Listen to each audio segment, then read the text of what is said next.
Israel कहता है कि अब दूसरा नंबर पाकिस्तान का है। आए पूछते हैं यहाँ की आवाम से कि उनको कितना डर लग गया इस धमकी से कि इसराइल ने अब पाकिस्तान को धमकी दे दिया कि ईरान के बाद अब पाकिस्तान की बारी है। ठीक है, सबसे पहले तो इसराइल के लिए एक पैगाम है, मोस्ट वेलकम। आए आके टेस्ट करें, इंडिया ने तो टेस्ट कर लिया, अब आपकी बारी है। ईरान की एक दफा ना हुकूमत को कोई मैसेज आप देना चाह रहे हैं, अपने को दिल की बात कहना चाहते हो? उड़ा दो इसराइल को। ये भूल में बैठे हुए हैं, इनको पता नहीं है, अंदाज़ा नहीं है। ये इंडिया वाला हाल इन्होंने देखा है ना। ये आए पाकिस्तान इंशाल्लाह ताला, इनकी लाशें लेके जाएंगे वापस। बेसिक ये है कि अभी हमने इनको मारा है इंडिया की शक्ल में। हमने इंडिया को नहीं मारा, हमने इनसे लेके वो चिली तक जो बैठे ना, उन सबको मारा है। तो जी अस्सलाम वालेकुम नाज़रीन, मैं हूं आपकी होस्ट अली से डिजिटल काविश के प्लेटफॉर्म से। जैसा कि हमेशा ही काविश ने आपको हमेशा सब न्यूज़ से आगाह रखा, इसी तरह आज मैं एक ऐसे मुद्दे के साथ यहाँ पर मौजूद हूँ जहाँ पे अवाम हमें बताएगी इसराइल की उस धमकी के बारे में जिसकी यहाँ पे कोई वैल्यू ही नहीं है। मतलब इसराइल कहता है कि अब दूसरा नंबर पाकिस्तान का है। आए पूछते हैं यहाँ की आवाम से कि उनको कितना डर लग गया इस धमकी से। आप हमारे साथ बने रहिएगा, आप कमेंट सेक्शन में हमें बता सकते हैं। अस्सलाम वालेकुम। वालेकुम सलाम। सर क्या नाम है आपका? हमाद मुस्तफ़ा। अच्छा हमाद साहब, अभी काफ़ी सारी न्यूज़ चल रही है, काफ़ी सारा हर जगह पाकिस्तान में ये बात फैली हुई है कि इसराइल ने अब पाकिस्तान को धमकी दे दी है कि ईरान के बाद अब पाकिस्तान की बारी है।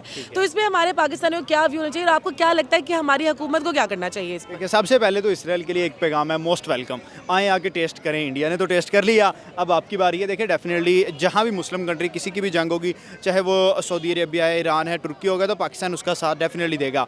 और स्पेशली इसराइल के अगेंस्ट जिसे हम कंट्री समझते नहीं है, जिसे हमने आज तक तस्लीम किया ही नहीं है और ना ही हम लोगों को तस्लीम करेंगे।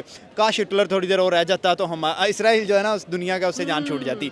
लेकिन अब इतने इसराइल की तरफ अगर इसराइल ने बात की है पाकिस्तान को इन्वॉल्व करना, तो देखिए पाकिस्तानी जो है ला इलाहा इल्लल्लाह मुहम्मद रसूलुल्लाह कहने वाले, उन्हें नहीं डर, वो आप उनको इन्वॉल्व करें और फिर आप देखेंगे आपका नतीजा क्या निकलता है। और मैं इसराइल को यही कहना चाहूँगा कि भाई आप ईरान से तो पूरे आ नहीं रहे। ईरान ने जो आपका तेल अवीव पूरे का पूरा उड़ा के रख दिया, आपके नेतन्याहू को भागना पड़ा वहाँ से। कभी वो मोदी की तरफ जा रहा है, कभी वो यूएस की तरफ जा रहा है, वो उनसे नहीं निपट पा रहा है। जब पाकिस्तान वहाँ एंटर हो जाएगा, पाकिस्तान की army no doubt world's best army है। हमारी आईएसआई की बात करें तो वो नो डाउट वर्ल्ड्स नंबर 1 है। तो जब हमारी आर्मी मैदान में उतरेगी, हमारी आईएसआई मैदान में उतरेगी, जब हमारे पायलट्स मैदान में उतरेंगे, पाक एयरफोर्स उतरेगी, तो फिर इसराइल को भागने को जगह नहीं मिलेगी और फलस्तीन फिर आज़ाद होगा दोबारा। मतलब आपका ये कहना है कि जो ईरान को ये जवाब नहीं दे पा रहे तो पाकिस्तान का हशर नशर कर देगा? डेफिनेटली। देखिए सबसे पहली बात यह है कि पाकिस्तानी डरते नहीं है किसी से, और हम खुला चैलेंज, अगर इसराइल ने हमें चैलेंज किया तो हम इसराइल को चैलेंज करते हैं। तो आपको क्या लगता है हमारी हुकूमत क्या करेगी? हमारी हुकूमत, मुझे लगता है कि डेफिनेटली 2-3 दिन पहले हमारे वज़ीर ख़ारजा के एक बयान आया भी था कि अगर इसराइल ईरान के ऊपर न्यूक्लियर पावर से हमला करता है तो पाकिस्तान उसका जवाब देगा। और मैं कहता हूँ कि देना चाहिए। मुस्लिम जहाँ भी कहीं भी है, सबसे पहले मैं वैसे ये भी कहता हूँ कि जंग नहीं होनी चाहिए। उसमें बच्चे भी शहीद होते हैं, उसमें बूढ़े भी मरते हैं, उसमें औरतें भी घायल होती हैं, उनको भी नुकसान होता है।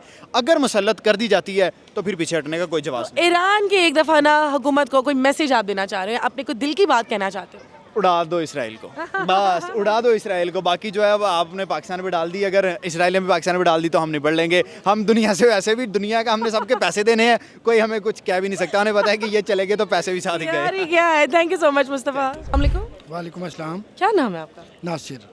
नासिर साहब, ये जो इसराइल ने भी पाकिस्तान को धमकी दी है कि अब दूसरा नंबर जो है ईरान के बाद पाकिस्तान का है, वैसे तो ईरान से अच्छा जवाब मिल गया है, लेकिन आप क्या कहते हैं कि पाकिस्तान की तरफ अगर रुख करता है तो पाकिस्तान इनका क्या हाल करेगा?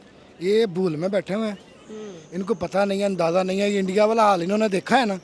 ये आए पाकिस्तान इंशाल्लाह ताला, इनकी लाशें लेके जाएंगे वापस। मतलब आ जाएंगे? आ ही नहीं सकते। तो फिर लाशें कैसे लेके जाएंगे वापस? हाँ मजाक कर रही हूँ। ये नहीं आ सकते, इन्हें पता है कि ये धूल चिटा देंगे। अच्छा हाँ सर, आप इस वाली जंग में थे कि इससे पहले वाली जंग में भी थे? इस वाली जंग में ही हूँ। 65 में नहीं थे? मैंने नहीं देखी, बुजुर्गों ने देखी, सुना, उन्होंने बताया। आप बुजुर्ग नहीं हैं? बुजुर्ग क्या उम्र है आपकी? मेरी 41। अच्छा 41, तो आप वाकई पैदा हुए होंगे। नहीं। हाँ मजाक कर रही थी। अच्छा सर, अगर आप देखेंगे ईरान ने बड़ा अच्छा जवाब दिया है। बहुत अच्छा। हाँ, तो आप ईरान के लिए क्या कहना चाहते हैं? ईरान जिंदाबाद। ईरान के हम साथ हैं। ठीक है, ईरान हमारा भाई है। ईरान से थैंक यू। और ये आए इसराइल, नो टेंशन, हमें किसी चीज़ का खतरा नहीं है। इन्होंने ईरान ने धूल चिटाई है ना, हाँ हम भी इंशाल्लाह ताला धूल चिटाएंगे, जैसे इंडिया को चिटाई है ना, इससे डबल इनको बता देंगे। मुसलमान अगर जंग लग जाती है तो हमारे पाकिस्तानी को डर ही नहीं है? नहीं, डर नहीं है। हाँ। मरना इन्होंने, हमने तो सीधा जन्नत में जाना है। क्या बात है, मतलब हमारे पे भी कोई हमला होगा हो, ये तो नो टेंशन। ये मतलब इनको बस इनके जज्बात हैं, हम आपके जज्बात की कदर करते हैं। सर, मुझे जाने से पहले बस अच्छा सा मैसेज जो आप ईरान को देना चाह रहे हो, या कोई बात दिल की जो आप ईरान से करना चाहते हैं? ईरान को यही है कि इंशाल्लाह ताला अल्लाह ताला आपकी मदद करेगा। मुसलमान मुल्क है, मुसलमान तो वैसे ही बने ही जंग के लिए है, तो डट के मुकाबला करें इनसे, कोई मुज़ाकरात नहीं करने, कोई इनसे कोई बातचीत बैठ के करने वाली है ही नहीं है, उड़ा दो। उड़ा दो।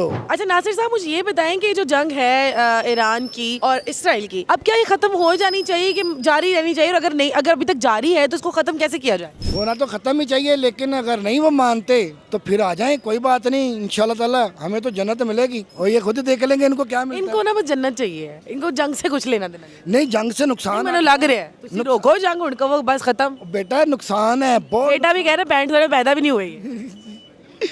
मतलब आप मेरे बताए बताए बताए, मतलब आप मेरे से बड़ी मैं आपसे जो रोकड़ी हूँ। अच्छा चलो, अल्लाह ताला आपकी उम्र दराज करे। थैंक यू नासिर साहब जी। अस्सलाम वालेकुम। जी वालेकुम सलाम।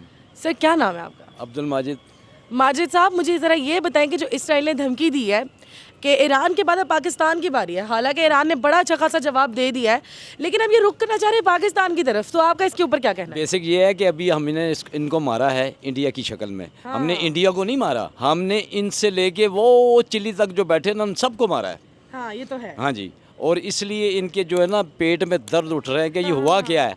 अभी तो हमने इसको मारा है, दला मारा है तो 9 मार दिया है ईरान ने।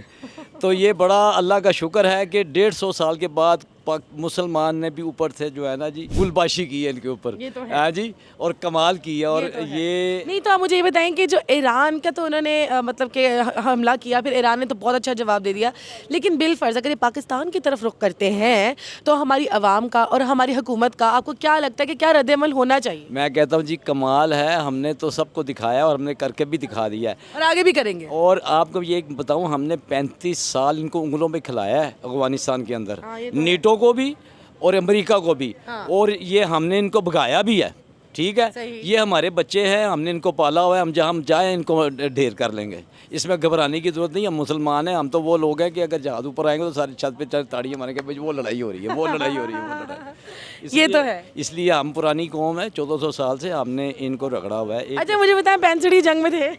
नहीं, उस तब मैं तो छोटा था, क्या कोई होंगे 12-15 साल के? बस नहीं 14 साल का था। मतलब मैंने सही आपको गेस किया है? सही गैस किया अच्छा, आपने। तो तब की जंग में और अब की जंग में थोड़ा सा फर्क बता। तब की जंग ये थी कि हाथों और उस गनों से चपेड़ों से जंग होती थी। चपेड़ों नहीं, गनों से लड़ी जाती थी। अब इलेक्ट्रॉनिक लड़ाई लड़ रहे हैं। घर में बैठ के आप जनाब मिसाइल मारते, पता लगता है जी 200 बंदा अब शहीद हो गया, ऐसा ही है? 400 जख्मी हो गया। तो अब तो बड़ी आसान है जंग। चले जाने से पहले मुझे ईरान के लिए कोई ऐसा मैसेज देना चाह रहे हो, दिल की कोई बात कहना चाह रहे हो? हम तो यही कहते हैं कि जी ईरान बहुत अच्छा कर रहा है, और जो हमने उनके साथ किया है, ईरान ने हमें आज तक इतनी सपोर्ट नहीं की कश्मीर पे। पता है आपको इस बात का? ईरान ने हमें कश्मीर पे कभी सपोर्ट नहीं की। नहीं, इस बात का नहीं पता था, मैं पुरानी नहीं। मैं बताता हूँ ना आपको, हमने तरसते रहे हैं कश्मीर के ऊपर, लेकिन ईरान वालों ने हमारे ऊपर कभी भी इतना शफकत का हाथ नहीं रखा जो हमने इनके ऊपर रख दिया। सही। कैसी बात बताइए आपको? हाँ, तो मैं इसको क्या समझूं? आपको ये समझें कि ईरान को समझना चाहिए, समझ आ गई है। अभी भी समझ नहीं आई। बहुत बड़ी बात की है मैंने। थैंक यू अब्दुल माजिद साहब। तो जी नाज़रीन, जैसे कि आप लोगों ने देखा कि इसराइल की इस फजूल सी धमकी से हमारी पाकिस्तानी अवाम और हमारी हुकूमत और हमारी एयरफोर्स तो बिल्कुल भी नहीं डरती। इसी के साथ अपनी मेज़बान अलीज़े को दे इजाज़त। इंशाल्लाह मुलाकात होगी अगले किसी नए एपिसोड में, एक नई जगह पे, एक नई न्यूज़ के साथ। अपना बहुत ज़्यादा ख्याल रखें, दुआ में याद रखें। अल्लाह हाफ़िज़।